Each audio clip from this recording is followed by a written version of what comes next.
Bonjour à tous, bienvenue sur la chaîne Paris Fan. Aujourd'hui, on va débriefer un match qui est, qu'on peut qualifier de. Bah, écoute, moi j'ai trouvé que c'était un bon match entre guillemets, mais de plutôt spécial parce que là, c'était un peu un mix U19 avec les pros et puis ceux qu'on ne voit jamais, etc. Donc voilà, on a eu des surprises, on a vu de belles choses, on en a vu de moins bonnes. Et puis aujourd'hui, pour parler de ce match-là, donc bien sûr, c'est PSG Clermont hein, voilà, qui s'est passé ce week-end. Et ben, j'ai le plaisir d'être avec Arthur, le beau, le bel Arthur. Et puis aujourd'hui, c'est notre première fois en amoureux tous les deux. Donc je pense qu'on va fêter ça. Restez jusqu'à la fin de la vidéo, il va se passer des choses. Comment ça va, Arthur? Ouais, salut John, bah écoute, ouais, il va se passer des choses, c'est sûr, hein. On va parler de ce match et puis bon, voilà, on est obligé de le mettre dans le contexte, mais pour la vidéo de Barcelone, ça sera pour demain, mais en tout cas, on est quand même obligé de le recontextualiser ce match, c'est normal, c'est Tout à logique. fait, tout à fait. Bon, j'ai pris quelques notes, mais j'en ai pas 15 000 comme d'habitude. Donc, écoute, je compte fortement sur toi pour pouvoir, voilà, mettre du dynamisme, envoyer les choses. Monsieur Stats, voilà, ceux qui ne le savent pas, c'est Arthur qui est derrière toutes les stats de Paris Fan, qui sont extrêmement équivoques et très très pertinentes derrière tous les éditos aussi. Voilà, donc n'hésitez pas à aller les voir sur la chaîne Paris Fan si c'est pas déjà fait, parce que fait les éditos sur les joueurs, des comparaisons, voilà, notamment sur les gardiens avec Donnarumma qui peuvent, voilà, au moment où il était décrié, bah, en fait, qui permettait de mettre un peu d'eau dans son vin, etc. Donc voilà, n'hésitez pas à aller les voir, c'est pas déjà fait. Et pareil, si c'est pas déjà fait, n'hésitez pas à liker bah, voilà, la page, la page YouTube de notre compte, et puis aussi à voilà, liker la vidéo, vous abonner, comme ça vous serez au courant de tout. Nous, ça nous aide énormément, ça nous donne beaucoup de force. Et puis, merci encore pour tous ceux qui nous suivent et qui commentent de manière régulière ou moins régulière. Ça nous fait très plaisir et c'est toujours un plaisir de vous y répondre. Maintenant, on va dans le cœur du sujet. Retournons dans ce match. C'est parti, le débrief PSG Clermont.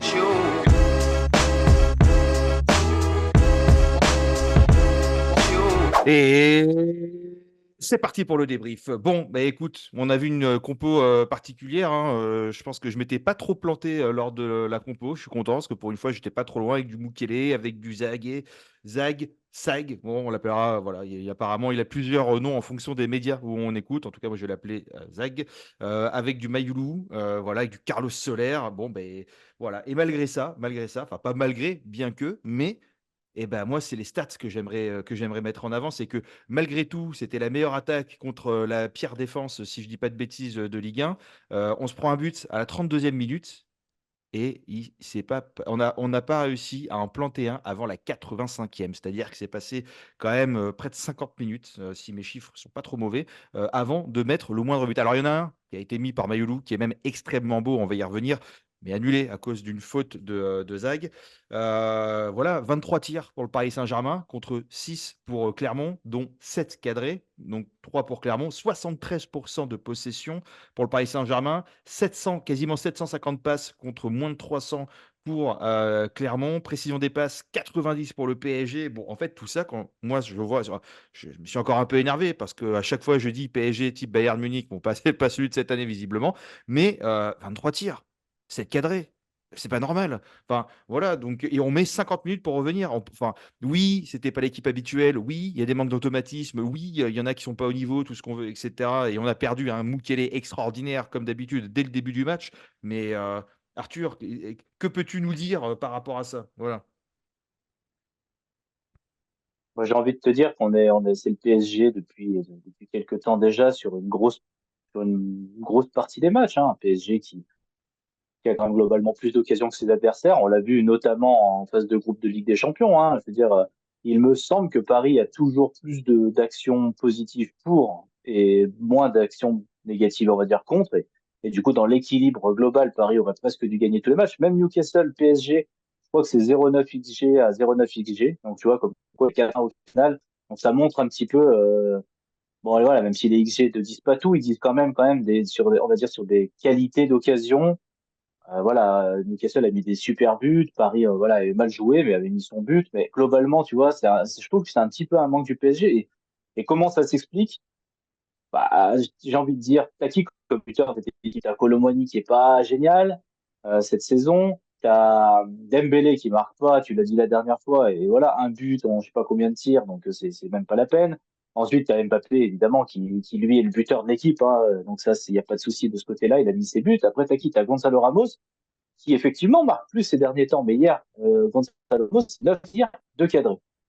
Donc, je veux bien aussi qu'il y ait une petite hype Gonzalo Ramos. Moi-même, je la défends parce que je trouve qu'il a une super entente, notamment avec Mbappé. Je pense que c'est vraiment un joueur qui va monter en puissance. Je sais qu'un numéro 9, il a besoin de jouer. C'est peut-être ça aussi qui fait qu'il n'est pas en confiance totale. Mais 9 tirs de cadré, voilà, bah, tu fais pas tes tirs, bah, tu risques pas. Hier, le match, il se finit à 2,7 XG. Donc, ça veut dire que, voilà, avec les deux barres, les actions de Gonzalo Ramos, voilà, plus le but, etc., on est facile, voilà, sur un PSG qui aurait dû gagner, comme on l'avait dit au début du match, 3-0, enfin, en avant-match 3-0, 4-0, 4-1, tu vois, quelque chose comme ça. Le but, c'est même pas un tiers d'occasion de Clermont en face.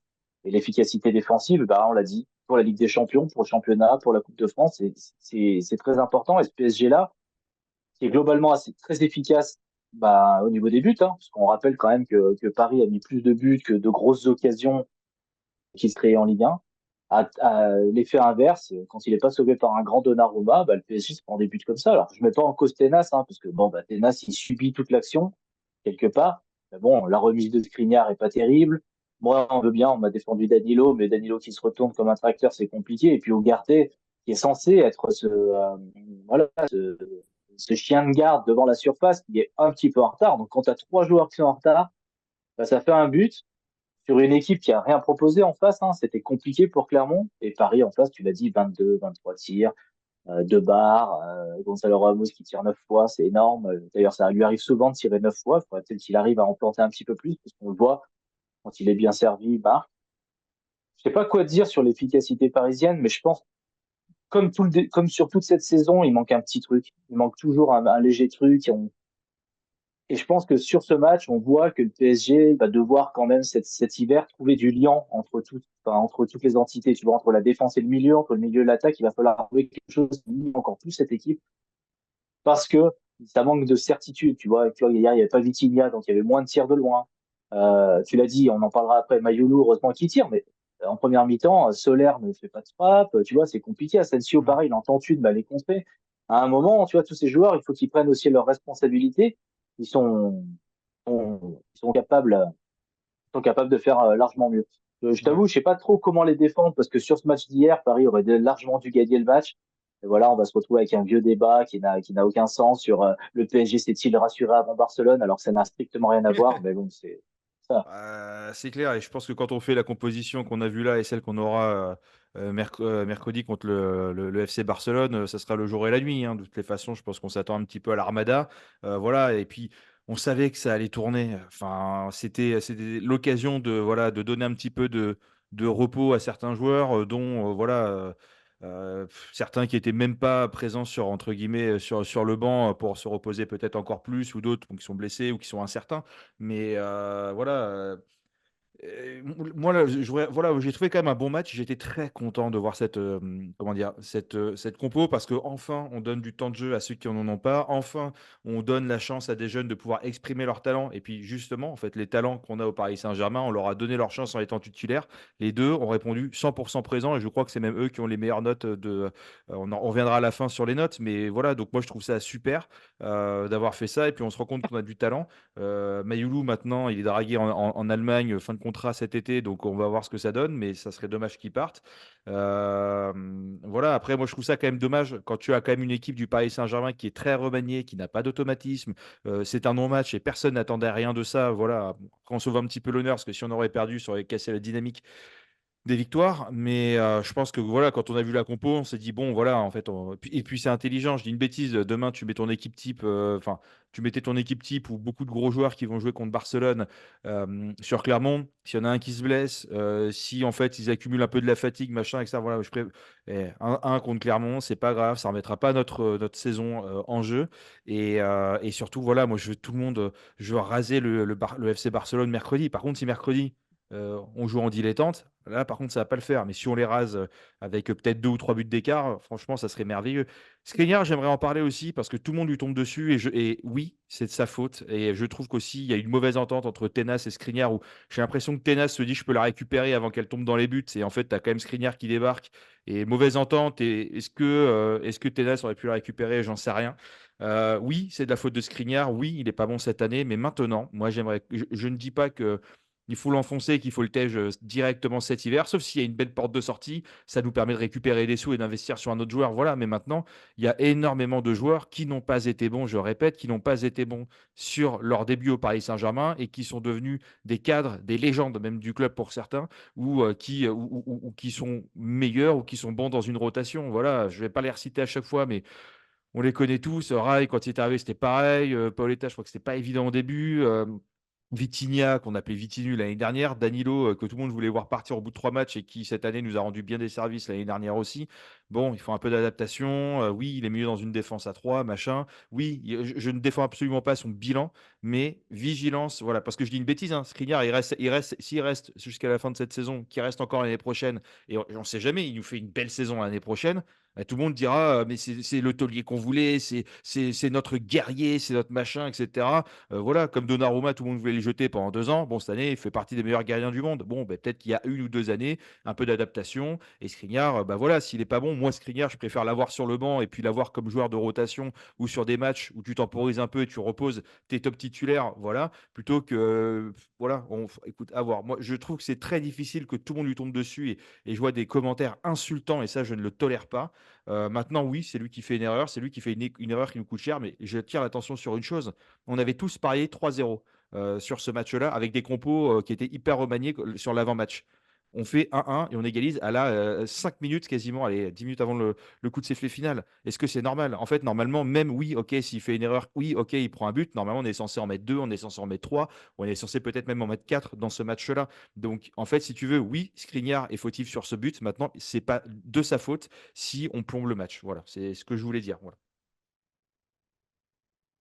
Ouais, bah, je pense qu'on va pouvoir passer aux notes, comme ça je vais répondre à ton Skriniar par les notes. Bon, alors, Comme les ça notes. sera plus facile. Les notes, oui. Moi, je voulais quand même dire que c'est quand même dommage sur la partie clinique, où on ne sait pas être clinique. C'est un U19 qui nous permet de, normalement, mis à part la faute, de sortir un peu la tête de l'eau à un moment.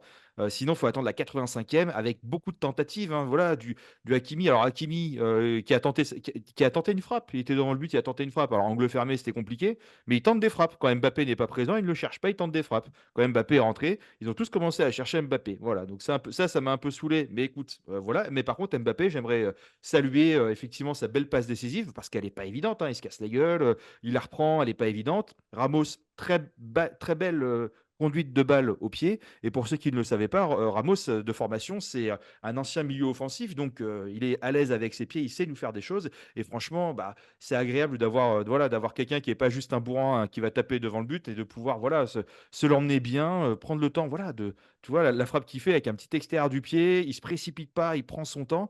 Et ça me rappelle un peu le but qu'il a mis contre Marseille. Il arrive, voilà, il se positionne bien par rapport par rapport, pas à Mandanda, ok, mais bon, bref, par rapport au joueur qui le collait derrière. Et il la frappe doucement, sans s'énerver. Et je trouve que ça fait du bien d'avoir des joueurs qui contrôlent un peu comme ça. Voilà, c'est ce que je voulais à peu près dire. Et puis sinon, bah écoute, oui, on va passer aux notes. C'est parti. Je les ai sous les yeux si tu les veux. C'est celle que je reprends celle du site. Hein, voilà. Donc, Tenas, il a pris 5-5. Ouais. Bah, bon, bah écoute, pour une fois, moi, c'est pas moi qui les ai faites. Ah, zut. Donc du coup, voilà, on va pouvoir tailler notre cher noteur fou du soir. Je dirai pas le nom, comme ça évitera de l'insulter si vous n'êtes pas d'accord. Mais c'était pas moi, et du coup, bah, 5-5, bah, écoute, Tenas, il y a rien à, il y a grand chose à dire. Il prend un but, c'est pas vraiment de sa faute. Il n'est pas impérial, parce que bon, je pense qu'on l'a souligné, il aurait pu faire un exploit, il l'a pas fait, donc on va pas lui cracher dessus non plus. Il joue quasiment jamais, donc c'est pas évident. Pour le reste, au pied, il a été plutôt bon. Et en même temps, il n'a pas eu énormément d'arrêts à faire, donc 5-5, ça me paraît logique. J'aimerais, je le vois sur la feuille de match et du coup, ça me fait très mal au cœur, mais j'aimerais passer un petit mot pour Mukele ou quand même le pauvre Mukele. Voilà, j'aimerais bien savoir ce qu'il s'est dit après et s'il a réussi à comprendre quand même que c'était pour son bien. Moi, ça m'a déchiré le cœur. Franchement, c'est peut-être dur ce que je veux dire, mais presque les larmes aux yeux. Je me dis, le pauvre, il joue jamais, il est titulaire. En plus, il faisait une belle entrée. Il sort comme ça, la bouche en sang, et sans dire de bêtises, sur ce type d'action, je sais plus si c'était contre Lyon, je sais plus contre qui, mais nous, on a Donnarumma qui sort, qui se prend en rouge. Et là, il n'y a pas grand-chose, visiblement, en termes d'arbitrage avec la bouche en Non, sang non, de il n'y a pas grand Mukele. chose. Voilà. Donc, il serait bien aussi d'avoir des niveaux un peu égaux un peu dans cette Ligue 1 parce que j'ai l'impression qu'il y a encore des disparités. Hein, voilà. Je ne veux pas critiquer l'arbitre parce qu'il a été quand même plutôt bon sinon sur le match en laissant jouer. Moi, je trouve que l'arbitrage a été très bien, mais sur ça, quand même. Voilà. Donc, bon, moi, j'ai une pensée émue pour Mukele que j'adore et qui n'a pas été noté. Voilà. Mais j'espère qu'on le reverra bientôt, qu'il y a des examens complémentaires et qu'il n'y a rien de grave pour lui. Sinon, Hakimi, voilà, Hakimi qui est rentré assez tôt, qui a eu un 6, un bon 6, visiblement. Ouais, écoute, un match correct pour moi d'Hakimi, sans plus. Hein. Il est rentré, il a mis je sais pas combien de temps, après la sortie de Mukele, il a mis je sais pas combien de temps à se mettre dans son match, qui semble logique vu Oui, au qu'il début, avait, c'est je dur. pense pas je pense pas qu'il devait rentrer. Finalement, il finit pas trop mal le match, un bon 6, un bon match moyen de Hakimi sans, il fait une barre. Je pense que c'est ce qui sauve tu vois, c'est ce qui passe le match de 5 à 6 je pense. Hmm.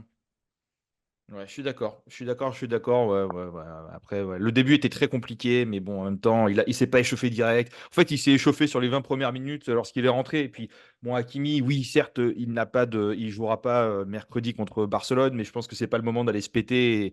Parce que mine de rien, le match retour, bah, il est juste une semaine après, donc c'est pas le moment d'aller prendre des risques, certes. Je te fais la charnière centrale. Skriniar, il a pris 3. Danilo, il a pris 4.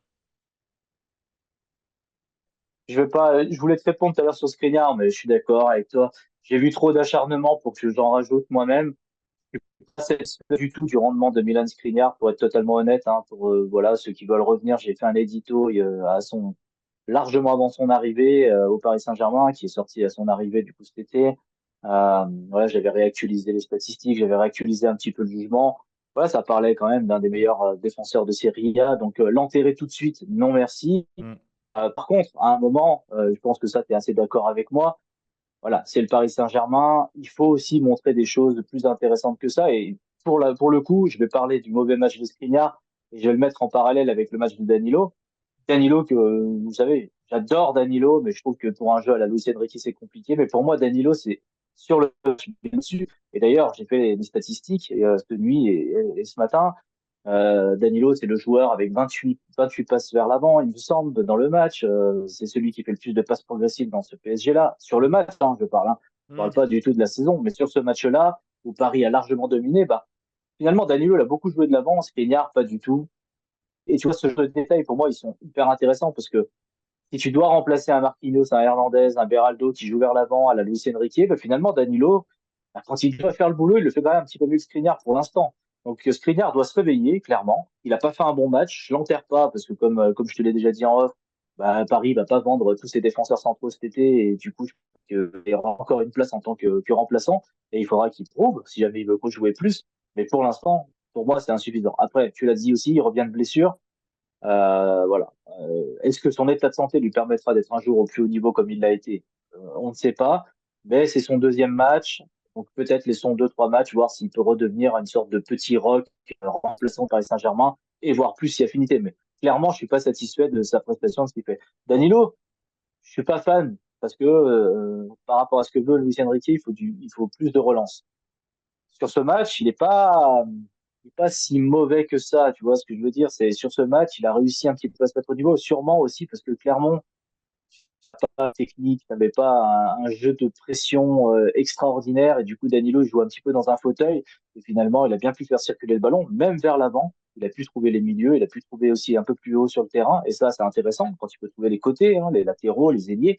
Donc moi je mettrais plutôt un 6 à Danilo et je laisserais le 3 à Skriniar, mais voilà, avec tout ce que je dis, je mets les bémols, je mets tous les bémols d'usage pour Skriniar. J'ai pas envie de l'enfoncer. J'ai vu comme toi des insultes et ça, c'est pas cool parce que voilà, le pauvre, s'il il a peut-être rien à faire sur le terrain parce que peut-être il est pas prêt, mais en tout cas, voilà, on va pas l'insulter pour ça, quoi. Alors effectivement, et puis bon, c'est un joueur qui est venu libre. C'est pas comme s'il nous avait coûté 60 millions et là on peut commencer à avoir une larme qui coule doucement. Voilà, au pire des cas, ça sera un projet trading, on le revendra, on gagnera plus d'argent qu'on l'a acheté et puis ça aurait été voilà, une erreur de recrutement, mais ça arrive. Quel club n'en fait pas? Après, Skriniar, voilà, il vient de Serie A. La Serie A, c'est pas la Ligue 1. Il arrive dans un nouveau pays, dans un nouveau club, dans une nouvelle ville, avec une nouvelle langue. Il a eu des blessures avant de venir, il a eu des blessures en cours de saison. Donc en fait, si tu veux, le rythme n'est pas trop là. Il vient juste de revenir, il est revenu bien plus tôt que prévu. Alors il y en a plein qui disent non, mais il fallait prendre ton temps, ne reviens pas, on n'a pas besoin de toi. Bah, je suis désolé, mais moi, même s'il ne fait pas une belle saison, je suis quand même content d'avoir des joueurs sur le banc parce qu'à tout moment, ça peut nous servir, hein. Et ceux qui ne sont pas contents ne se rappellent pas de l'année dernière et ont la mémoire quand même très, très, très, très courte. Et puis même, laissons-le avoir une belle préparation cet été, physique, avec l'équipe et tout ça. Déjà, en mode de team building, déjà, c'est pas mal pour resserrer les liens. Parce que bah, quand tu es blessé, tu n'es pas avec le groupe, etc. Donc, tu arrives un petit peu comme la pièce rapportée, c'est jamais bien. Ouais, c'est jamais bon. Et j'aimerais juste attirer sur une petite chose avant de repartir sur les notes. Tu me parles du coup qu'on va pas vendre tous nos défenseurs cet été. Et il y a une déclaration de Marquinhos en fin de match qui dit: moi, je veux rester. Le Paris Saint-Germain, c'est ma famille, c'est le parc, c'est ma maison. Je veux finir ma carrière au PSG. Dans un moment où il est pas mal critiqué, il revient bien là, OK, mais on verra après, mais il est pas mal critiqué. Il y avait voilà, ça fait plusieurs années que ça dure et qui pourrait être sur le départ peut-être cet été. Est-ce que toi, tu prends ça comme en mode, il y a plutôt des discussions qui lui disent qu'il faut partir et lui, il essaye de gratter en disant: «Ouais, ouais, moi je veux rester» pour, voilà, faire passer un message suite à des potentielles rumeurs ou ce qui peut se dire en interne? Ou est-ce qu'en fait, bon, il n'est pas prévu qu'il parte et nous refait une déclaration d'amour parce qu'il revient, quoi? Toujours très difficile à savoir et je pense que s'il dit ça, c'est pas anodin, c'est que voilà, de son côté, il a envie de s'inscrire sur la durée encore avec le PSG, il l'a répété plusieurs fois, et le PSG a envoyé des signaux un peu plus contraires, enfin pas contraires, mais en gros en lui laissant entendre que voilà, en fin de saison, il fallait qu'on réfléchisse à tout ça, voir l'avenir, se charnière à l'avenir. Voilà, on a vu que Beraldo s'était quand même bien installé, ça parle de Lenny Yoro, ça parlé d'Antonio Silva, t'as parlé de, tu vois, on a parlé de pas mal de joueurs, donc est-ce que le PSG Konaté? peut repartir sur une, repartir sur, ouais, voilà, Konaté, partir sur une nouvelle base au PSG? Mais c'est peut-être qu'il a entendu tout ça, et peut-être que du coup il se pose des questions, hein. Écoute, on verra. Luis Mmh. Enrique, il a fait des éloges à Marquinhos, comme on le voit rarement faire, je trouve, en conférence de presse. Il a quand même souligné qui il était, le personnage, etc. Voilà, c'est Luis Enrique, à mon avis, qui à la fin de la saison dira ce qu'il veut faire avec le joueur. Pour l'instant, ouais, c'est trop. Pour moi, c'est trop pour en parler. Mais pour moi, c'est quand même une déclaration, voilà. Il cherche à savoir si le PSG Mmh. veut le garder ou pas. Je pense qu'il est dans le doute encore. Ouais, on fait rarement ce genre de déclaration, dans le vent comme ça, quand les choses sont claires, c'est pas les genres de déclarations qui se font. Et puis, bah, en fait, c'est un peu la dernière, personne qui, entre guillemets, qui est issue des dernières années, des années, on va dire, parfois noires du Paris Saint-Germain, hein. Il y avait eu les Verratti, les Neymar, machin et c'est un peu le dernier rescapé, on va dire, avec Mbappé qui part aussi cet été. Donc voilà, et puis vous aussi dans les commentaires, hein, dites-nous ce que vous en pensez, comment vous l'avez interprété ce message, et puis est-ce que Marquinhos, voilà, qui a encore une belle cote, qui a encore de belles années devant lui, est-ce qu'il a fait son temps au Paris Saint-Germain, merci, au revoir, merci pour tout, tu repartiras en légende, ou est-ce que bon, oui, non, faut le garder. Je pense que ça dépendra vraiment de la fin de saison qu'il va faire. S'il affiche un niveau top impérial, et voilà, et puis il sera peut-être positionné comme latéral droit lors du match contre Barcelone. Alors peut-être que c'est un peu sur lequel il avait déjà, il était arrivé comme ça au début ses débuts au Paris Saint-Germain. Peut-être que il va pouvoir bien dépanner, et qu'en fait on n'aura pas besoin de prendre de doublure à Hakimi. Ça sera peut-être ce bon vieux Marty. Zag, 7 la note 7. Qu'en penses-tu? Plus de 125 ballons touchés. Je pense que là où son match a failli basculer, je pense que c'est sur ces trois fautes, trois grosses fautes qu'il fait. La première qui, voilà, il est un peu bas sur le terrain, ça aurait pu lui coûter un peu plus cher, peut-être. La deuxième, c'est sur le but de Mayoulou, où évidemment il récupère la balle, mais il récupère la balle en tranchant le joueur, donc c'est compliqué. Donc ouais, il fait trois fautes. Par contre, au-delà de ça, son match est impeccable, ses retours défensifs, sa vitesse, son positionnement, il a été sérieux. Voilà, on voit que c'est un jeune joueur avec plein de potentiel. Je ne vais pas en dire trop parce que bah, c'est pareil, c'est sur un match, c'est compliqué. Et puis sur un match contre une équipe que j'ai trouvé quand même un peu laborieuse, clairement c'était chaud. Mais bon match de Zag, le 7 mérité, parce qu'il faut aussi encourager les jeunes comme ça qui rentrent dans un match où on leur dit clairement, on fait l'équipe B, hein, vous jouez, voilà, vous faites partie de l'équipe B, donc à vous de montrer ce que vous valez, quoi.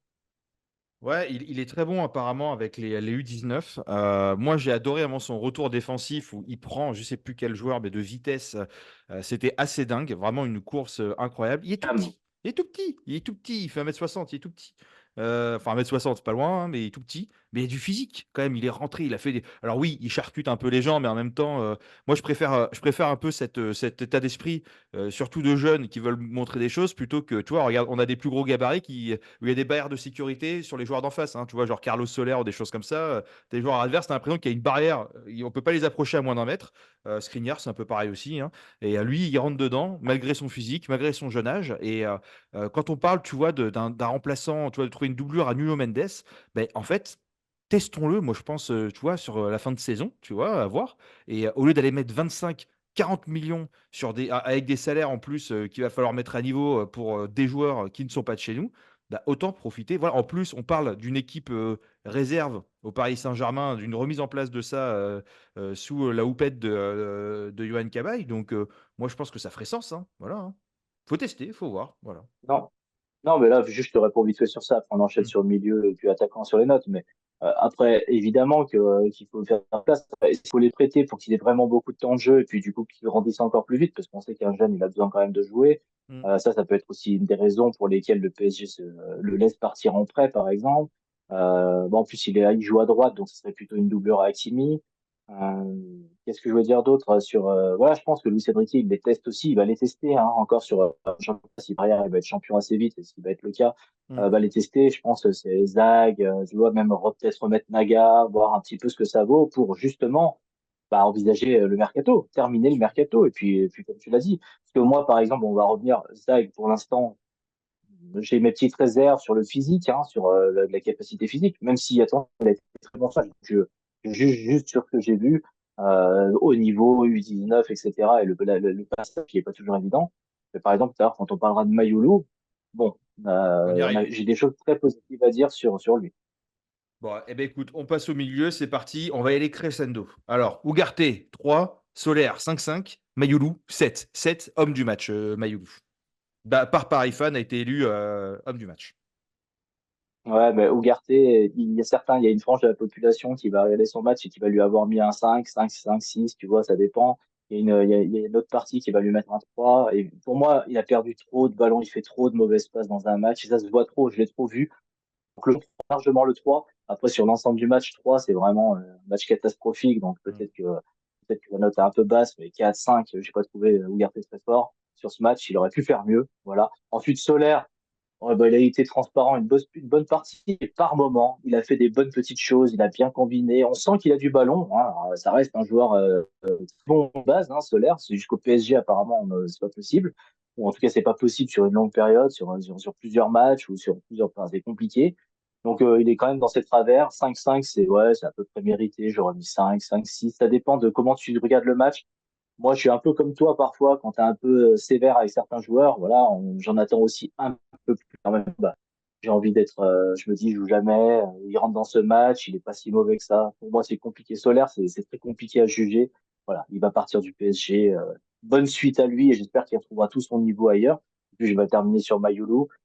Mayulu, voilà, je trouve que ce qui lui manque, et tout à l'heure c'est ce que je te disais sur Zag, je trouve que ce qui lui manque, c'est peut-être 90 minutes de jambes.